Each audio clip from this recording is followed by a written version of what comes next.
കുറേ നാളുകൾക്ക് ശേഷം ഞങ്ങളെല്ലാവരും കൂടിയിട്ട് വലിയമ്മനെ കാണാൻ വേണ്ടി വീട്ടിൽ പോവാണ് കേട്ടോ. അപ്പോൾ ആദ്യമേ ബേക്കറി കയറി കുറച്ച് പലഹാരങ്ങളൊക്കെ വാങ്ങി. അപ്പോൾ അമ്മ വന്നിട്ടുണ്ട് കേട്ടോ. അപ്പോൾ എല്ലാവരും കൂടിയാണ് പോകുന്നത്. അപ്പോൾ ചെന്ന സമയത്ത് വലിയമ്മ കിടക്കുമായിരുന്നു. ഇപ്പോൾ ഓർമ്മയൊന്നും ഇല്ല കേട്ടോ. 104 വയസ്സ് കഴിഞ്ഞു, 105 വയസ്സെങ്ങാണ്ടായും തോന്നുന്നു. അപ്പം ഓർമ്മയൊന്നും ഇല്ലെങ്കിലും ഞങ്ങൾ ചെല്ലുമ്പോൾ ഞങ്ങളടുത്ത് കുറേ വർത്താനൊക്കെ പറയും. അല്ലെങ്കിൽ ഞാൻ 1-2 ഡ്രസ്സുകൾ വാങ്ങി വെച്ചിട്ടുണ്ടായിരുന്നു കേട്ടോ. പിന്നെ എനിക്ക് ചെറുതാവുന്നൊക്കെ ഇവൾക്കാണ് കൊടുക്കുന്നത്. അപ്പോൾ ഞങ്ങളെല്ലാവരും കൂടി ഈ ഹാളിലിരുന്ന് ചായ കുടിക്കുന്നുണ്ട്. അടുത്ത് നിന്നോ അപശബ്ദം കേട്ടപ്പോൾ ഉണ്ട് ഓർമ്മ മാക്കുമാക്കുന്നിരുന്ന് തിന്നുന്നു. കുറച്ച് കഴിഞ്ഞപ്പോൾ അവളൊരു ടെക്സ്റ്റ് കൊണ്ട് കാണിച്ചു നോക്കുമ്പോൾ ഉണ്ട് ആ ഒരു നെയിം സ്ലിപ്പിൽ ഫുള്ള് എൻ്റെ അവളുടെയും കൂടെ ഫോട്ടോസ്. എനിക്ക് ഭയങ്കര സന്തോഷമായിട്ട് അത് കണ്ടപ്പം.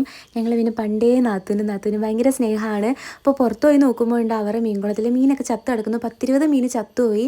എന്തോ പറ്റിയതെന്ന് അറിയില്ല. അങ്ങനെ എല്ലാവരും കൂടി അത് വൃത്തിയാക്കി. അപ്പോൾ അവർ ഞങ്ങൾക്ക് 2 മീനും കൂടി തന്നു കേട്ടോ. അപ്പോൾ അതിൻ്റെ കൂടെ നമ്മൾ 2 പൂച്ചക്കുഞ്ഞുങ്ങളെയും കൂടി അവിടെ നിന്ന് എടുത്തുകൊണ്ട് പോന്നിട്ടുണ്ട്. കുറച്ച് വലുതായതാണ്. അവർ 2 ആൾക്ക് ഇടാൻ പറ്റിയ പേരുകളൊക്കെ നിങ്ങൾ കമൻറ്റ് ബോക്സിൽ സജസ്റ്റ് ചെയ്യുക. അപ്പോൾ ഇന്നത്തെ വീഡിയോ ഇത്രയേ ഉള്ളൂ. Bye dears.